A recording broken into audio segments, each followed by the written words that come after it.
Hey guys, HitoryFX here. Welcome to the third episode of the weekly market outlook with TRADEXPROP. Now, in this episode, I'll be covering the dollar index, gold, and the US500 index. If you have any other asset classes that you would like me to cover, do leave a comment down below, or even better, join our free Discord channel where you can talk to me and other like-minded traders. Now, without further ado, let's get straight into the video. Alright, so here we have the monthly chart on the dollar index, and as you know, we are coming into the last few days of April for the year, which means that a new month will start around Wednesday. But that's Labor Day, so some markets are pretty much closed for that day, or you may expect low volume in those trading days. But without any of that, let's just get straight into the technical analysis part. So on the monthly, last 2 weeks I outlined that I'm not expecting price to respect this supposedly bearish fair value gap, and since we have only 2 days left, I'm not expecting price to kind of travel all the way down 1% to kind of close within this area right here. So I'm expecting this to now turn into a monthly inversion fair value gap to push price higher into this current swing high right here, and also into this in this fair value gap right here, ultimately potentially even these highs right here, because zooming out, we are currently at all-time highs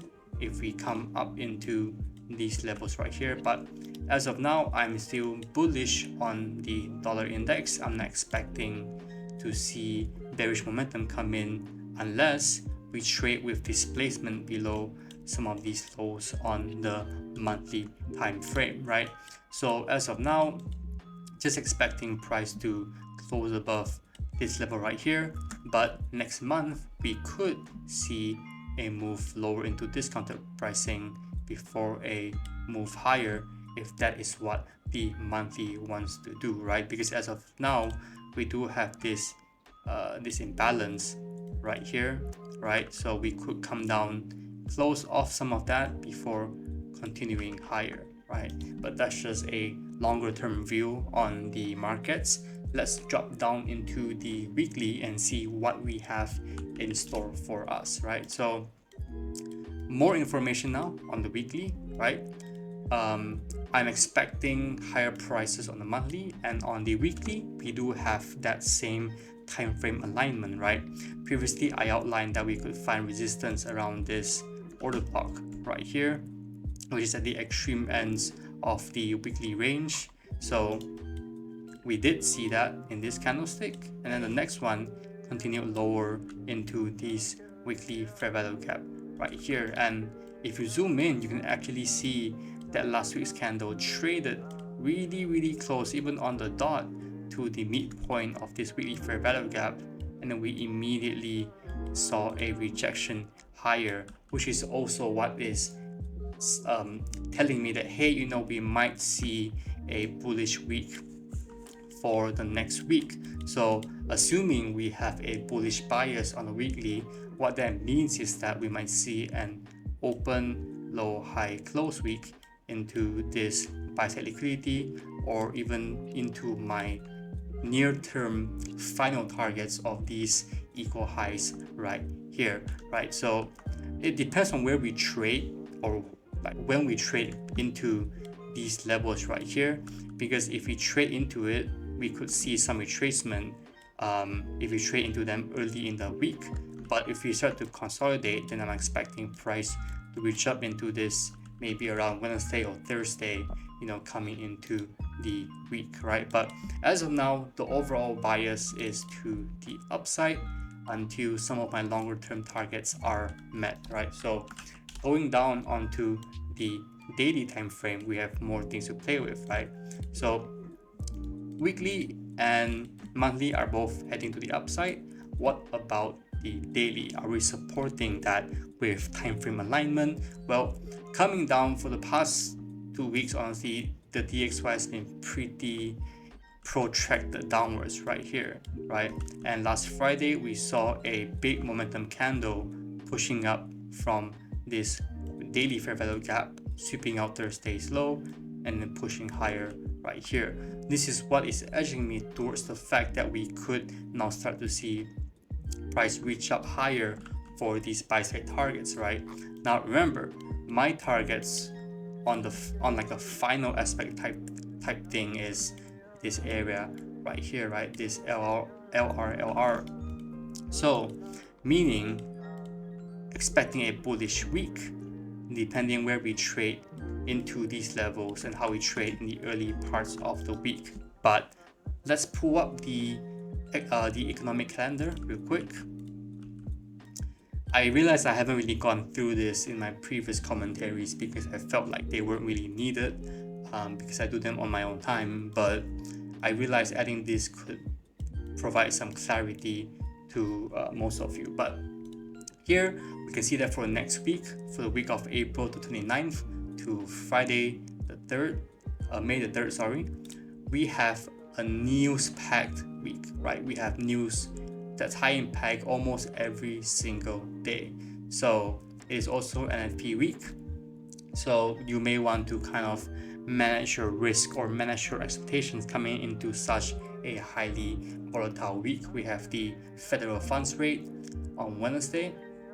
We have FOMC as well on Wednesday.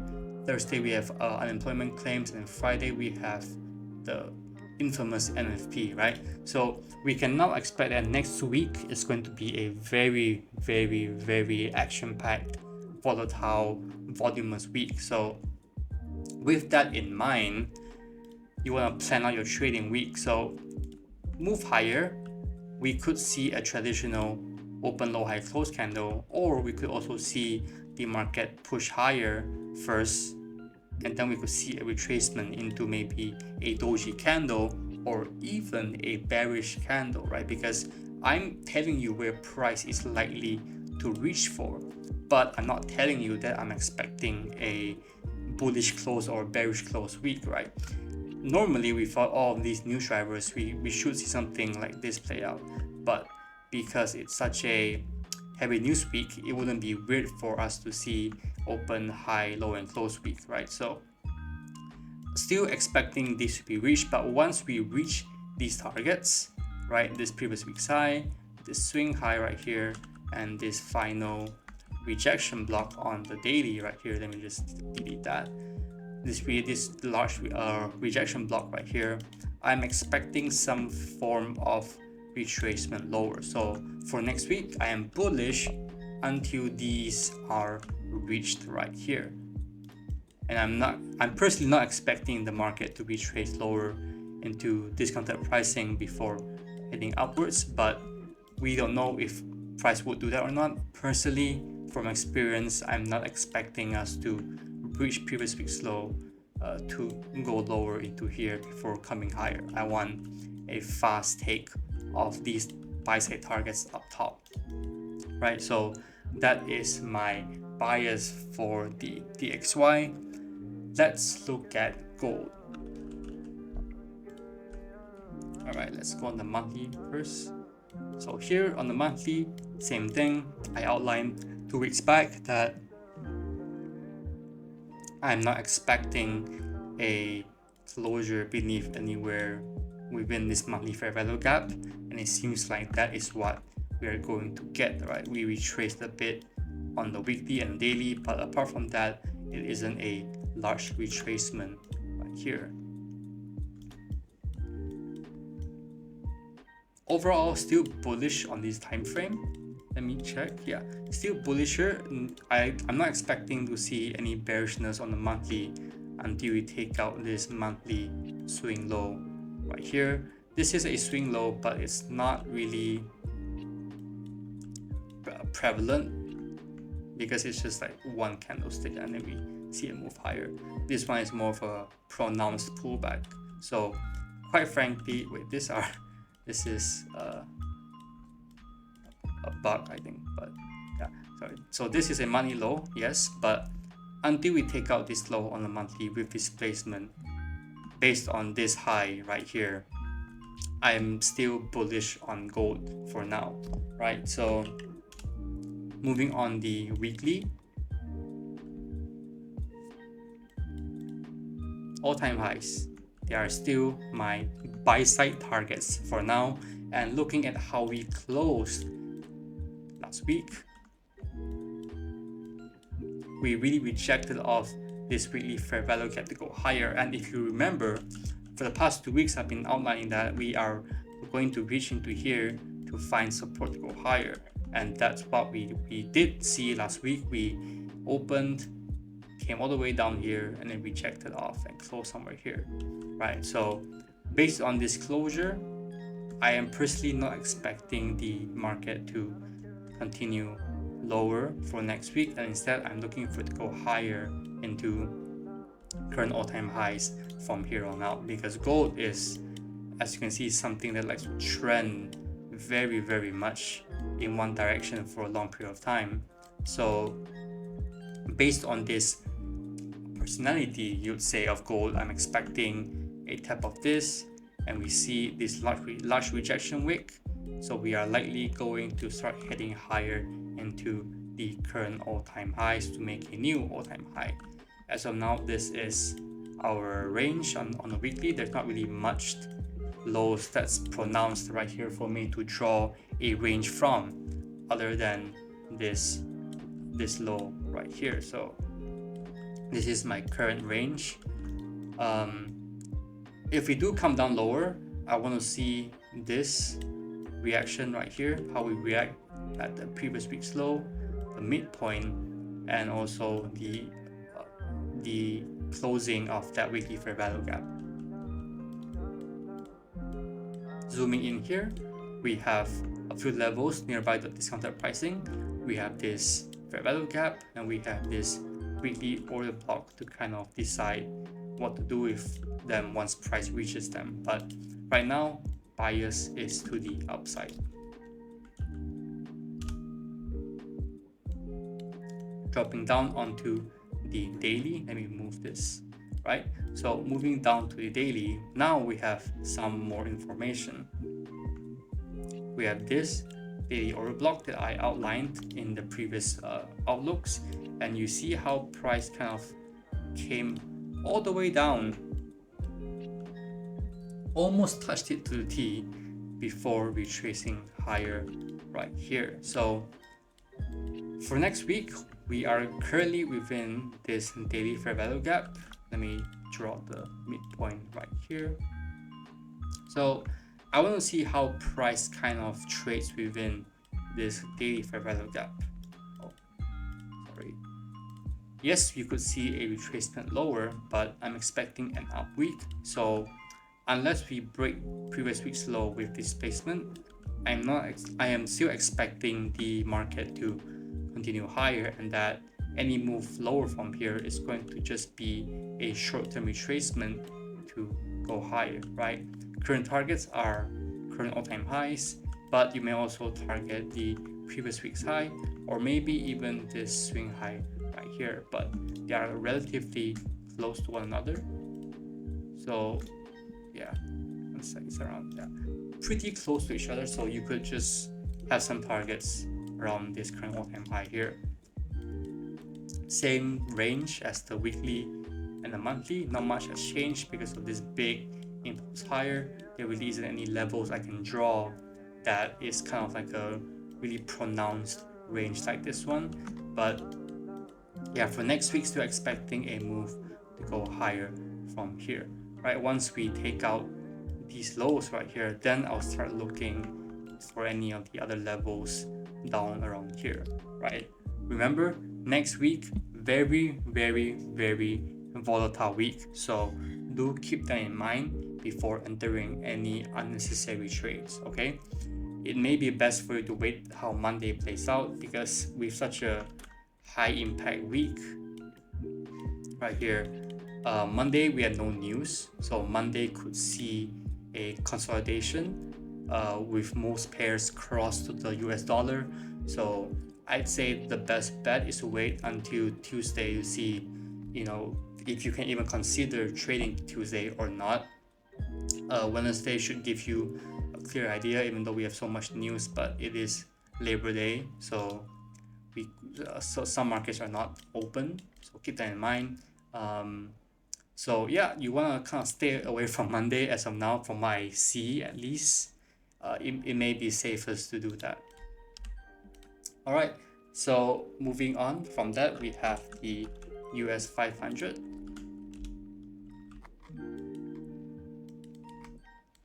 Now this pair is also an extremely trending pair as of now. You can see how we've been trending upwards for a really long time now. I mean, it's an index, but this past few months since October last year has just been crazy and wild. So as of now, this is our range. We have this pronounced pullback, a swing low, took out this swing high. So this is our current range that we are playing with. Zooming in last week's forecast, I did outline that we are likely to use this monthly fair value gap to continue higher into the current high that we are in. Of course, this is just the current all-time high. It's not exactly a swing high yet on the monthly. We will only know if this is a swing high once we see price kind of close more candles right here to the right of it and then show a retracement lower. But based on how we are respecting this monthly fair value gap, we have completely filled it out. So now at the moment, there is no imbalance within this price range right here because of this wick. So both buy side and sell side has been offered, so there should be no reason for us to come down lower into here if we were truly bullish, right? So targets for now on the monthly are still the current all-time high, which is also the monthly external range liquidity. So this is what I'll be looking to target on the monthly time frame, right? So dropping down on the weekly, last week we closed with an inside bar, and as you can see, I targeted this LR last week because I expected it to do a move like this, right? So as of now, at least, the long-term targets are still current all-time highs, but I would like to see some form of liquidity to be swept before continuing higher into this, right? So as of now, my targets are still at this equal lows right here, with the idea that long term we are going to shift higher from here, right? So this is going to be a short-term move on the daily and the weekly before the true move happens, right? But because last week we closed with an inside bar, coming to rebalance this low right here, not even leaving a fair value gap for us to trade. At this moment, I'm expecting a move lower since we have essentially offered buy side and sell side in this area right here, meaning this price action or this area is now efficient on the weekly. Moving down to the daily, let's see if it aligns with our short-term view with the weekly to go lower or not. So as of now, on the daily time frame, we are within this daily fair value gap right here, and as you can see, we have filled it completely. So from here, what we should be doing, if my expectations to go lower is on point, is that we should start to see rejections from this level right here, right? So how to confirm this is I would like to see a displacement candle down here, where we can then expect the future candles to continue pushing to the downside, right? So I need a displacement candle around this area to prove to us that we're heading lower, right? We could take up previous week's high on lower as we are quite near to it, and we are also within the discount, the premium pricing of this bearish range on the daily right here, right? So swing high, swing low. There are swing highs, but none of them are pronounced because it is pretty choppy price action. So I don't want to use this as my anchor for the range. So a move higher for me would be a short-term move into premium, and then we are likely to continue lower to the downside into these targets right here, but you can also target previous week's low as of now. The only thing that is kind of scary for short-term shorts is this large wick down here, because this could be a rejection block that we use to go higher. So it's kind of high risk for me as of now, but you could still also just take shorts and take some of your positions off right in this long rejection block right here, right? But it's only a rejection block if we use this to make a new high, right? So do keep that in mind. It's just something to watch out for. This is something that could throw your short buyers off guard if you're uncareful, but I have prepared for both scenarios, right? Let me check. Yep. So that is pretty much all for this week's forecast. If you have any other questions or concerns, you could definitely leave them in the comment section down below. But if you like this video and you like my forecast, do remember to give this video and future videos a thumb up, and do consider subscribing to keep yourself up to date with the latest updates on our prop firm and our YouTube channels, right? So yep, I'll leave you guys to it. Stay safe for next week. Heavy week. I'll talk to you guys soon. Bye bye.